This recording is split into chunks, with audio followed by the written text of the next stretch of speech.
most amazing artist. I hope you're having an amazing day so far. Today we are going to be working on the second week of our Zentangle yin yangs. Last week we took our time and used our best craftsmanship to draw our yin yang symbol. Okay, and now we are going to focus a little bit less on balance, which is what we talked about with the yin yang symbol, how it really symbolizes the balance of life, and also visually it represents the principle of design balance, with the black and the white contrasting each other and really balancing this whole entire symbol out. Now, we're not going to make a traditional yin yang symbol, okay? We are going to introduce color onto our symbol, and next time we're going to start adding designs. So before we jump into this, let's quickly go over the materials that you will need this week. You're going to need your drawing that you made last week. You're going to need some watercolors. That's what I'm going to be using anyways. If you don't have watercolors, then you can actually do a really cool trick where you just use washable, regular Crayola washable markers, and you color in the spot where you want there to be color, and then you can take some water and you can use your finger if you want to and just spread it over where you colored onto the marker, and it actually will turn into paint. So that's a pretty cool technique that you can use if you don't have watercolors. But if you have watercolors, I definitely recommend using them. If you don't have watercolors or markers to do that marker paint technique, then you can just color using colored pencils or crayons. Okay, if you are painting, you will need a paintbrush and some water. I also have a messy mat under my work to catch any mess so that my table does not get paint all over it. Okay, so I'm actually going to push my paint off to the side for just a moment because I want to look at the color wheel. Okay, this is a very important tool for an artist because it tells us a couple of things. It shows us which colors group well together, right? Those are called color schemes. Color groups are color schemes. It also shows us how to mix certain colors, but we're not really interested in that today. What we are interested in is analogous color schemes, okay? Because you're going to choose one analogous color scheme to paint your yin yang symbol, and analogous colors are two or more colors that are right next to each other on the color wheel. So in my yin yang, if I really want to use green, then can I use red?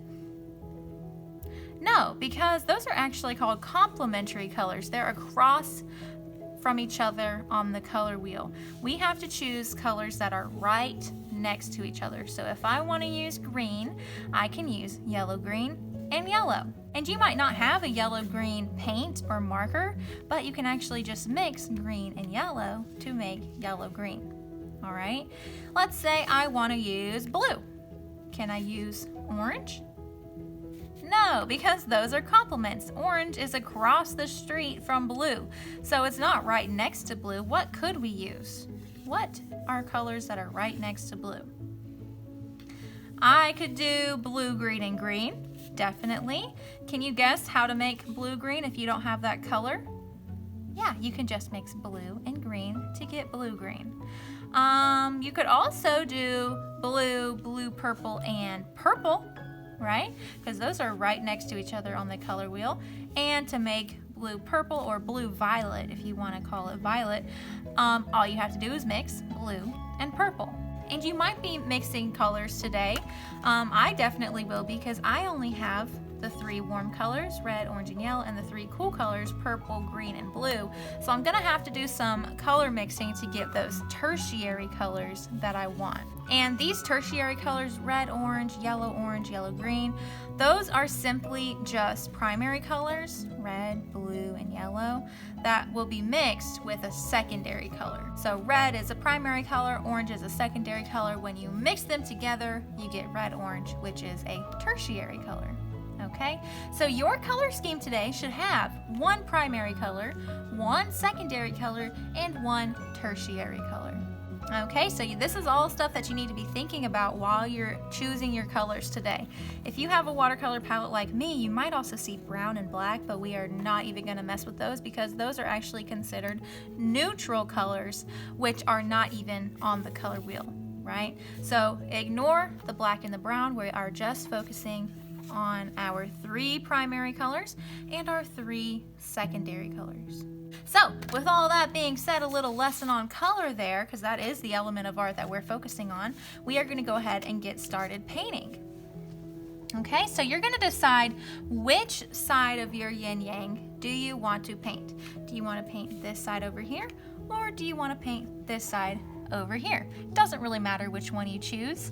Okay, I think I'm going to do this side. And let me bring my color wheel back because I haven't decided which colors I want to use yet. Okay, so I think I'm going to do red, orange, and orange. Those are right next to each other on the color wheel, so I know they are analogous. I'm also using one primary color, which is red, one secondary color, which is orange, and when you mix primary and secondary colors together, you get a tertiary color, and for me, it is red-orange, but you can do any analogous color scheme that you want to. Okay, so on my palette, I don't actually have a red-orange color. I only have red and orange, but as we learned a second ago, if you just mix red and orange together, that will make your tertiary color red-orange. Okay, so you might have to be doing some color mixing, and that is perfectly fine. To wake up these watercolor paints, because right now they're dry, when I touch them, nothing comes off on my fingers, I have to add, you guessed it, water. They are called watercolors after all. So I'm just going to take my paintbrush, dip it in the water, and I'm going to start waking up my paints. Okay, I'm going to wake up my red paint first, but you wake up whichever paint you need for your analogous color scheme. Okay, and I'm just adding more water to my red here to wake it up. And once I have a little puddle formed inside of this oval on my paint palette, I know I am ready to go. And for me, this paint palette, the red looks a little bit pink, but I'm not too worried about it. Okay, I know it is red. And I'm not gonna paint the circle. All right, do not paint the circle, only paint the big shape on whichever side you want to paint for your yin yang. Okay, but we're gonna leave that circle white. So I am just adding some more color as I go on, and I'm taking my time, making sure not to squish my paintbrush down, because right now my paintbrush looks really good. He's having an amazing hair day, and I want his hair to stay nice and straight like this. If you squish down on your paintbrush, his hair's gonna get all messed up, and who wants to have a bad hair day? Not me, okay? So make sure you're taking care of your paintbrush and not ruining his hair. Okay, I also like to think of it as kind of like a ballerina, because ballerinas stand on their tippy toes. They're very delicate and graceful, and that's how you should be with your paintbrush as well. All right, so I've just got red right now, so I need to start adding my analogous colors to red. And for me, I chose red, orange, and orange. So I'm going to start waking up my orange paint. And I do that by just adding some water. Once there's a little puddle formed, I know I'm good to go, and I'm just going to start putting that wherever my heart desires. However, I'm going to take my time once I get to this middle S that we did last time, because remember, on a yin yang, there's only one black side and only one white side. So we're going to keep just one side of our yin yang with color. Okay, it's okay if it goes outside the line a little bit. No worries, we are only human after all. We can't be perfect all the time. Just try your best to keep it in your pencil lines that you made last time. And I don't know if you can tell, but this orange is starting to mix in with my red, and it's creating that beautiful red-orange color that we are looking for, our analogous color scheme. Okay, and that'll happen to you as you start adding your colors. They'll start to mix together and create a beautiful tertiary color. A good tip for watercolor is if you want your colors to be lighter, then you just need to grab more water, and as you can see up here in this area, it's a lot lighter than over here.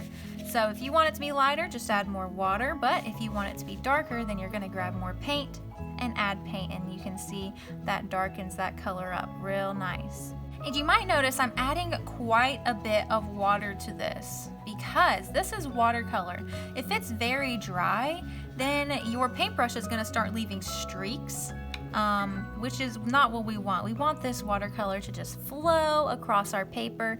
That's one of the reasons why I absolutely love watercolors, because they just flow and they have a mind of their own. So just let your colors go wherever they want to go.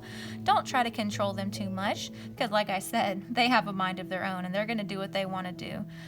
So that's why I love it, and I'm just going to keep adding water and let it flow inside of this side of my yin yang, and I'm not going to try to control it too much. We are actually going to cut this out later, so it's okay if you go outside of your circle line. Okay, enough chit chat. I'm gonna finish painting up this little section down here and I'll be right back to show you the next step.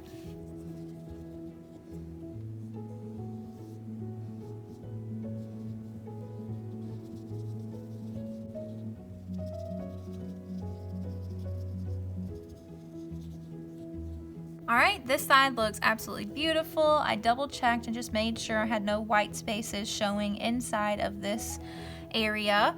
And this is a yin yang symbol, so we're trying to show balance, okay? Right now, this side over here feels very heavy because there's lots of color over here. This side is very blank, right? So how do you think I can balance out from where I painted over here? What could I do to this side to make my yin yang more balanced? What do you think? Well, if you said do the same colors over here in this circle, then give yourself a pat on the back. You are correct, okay? Think of a real yin-yang circle. Imagine this is black over here with a white circle on the inside. Well, to keep it balanced, they put a little black circle over in the white side. So we're gonna think just like that, but instead of just using black, we're using these beautiful analogous colors. So I am gonna come over to the opposite side from where I painted, and I'm just going to paint this circle, and I'm gonna use the same exact analogous colors that I used over here. So I'm gonna do the same thing, grab my paint, and it's okay if you can see the pencil lines. Don't even worry about it because they're gonna help us and show us where our paint goes. And like I said, we are going to start adding designs to this next week, so those pencil lines will definitely be covered up then. Do not worry about them. All you need to worry about is using analogous colors and painting your beautiful yin yang, okay? So the circle does not take a lot of time. I'm pretty much already done here. Just going around the edges a little bit more. And I want to add a little bit more orange over here, and that looks good, okay? So this is all we're going to do. Now, if you're using watercolors, this painting is very wet. You can actually see the puddles of water. That is what yours should look like. If you don't have little puddles of water where you painted, then that means you did not add enough water to your paint, okay? But since this does have a lot of water on it, we need to keep it flat. So do not pick up your painting because then all that water is going to drip down and it's going to get on this side, and we're trying to keep this side as white as we can. So we need to let this dry 100%. If you're in my face-to-face classes, you're gonna have a messy mat, and you're gonna carry this painting on your messy mat very carefully with both hands. Don't hold it like a pizza because that is destined to fall on the ground, okay? Hold it with both hands on each side of your messy mat and carefully walk it over to the drying rack. Okay, I hope you guys have a lot of fun learning about the color wheel and using your analogous colors to paint or color your yin yang symbol. This is all we're going to do today. Next week, we're going to start adding our designs. I cannot wait to see how your yin yangs are coming out. I know they're going to be amazing because you guys are amazing. All right, I'll see you guys next time. Bye, guys.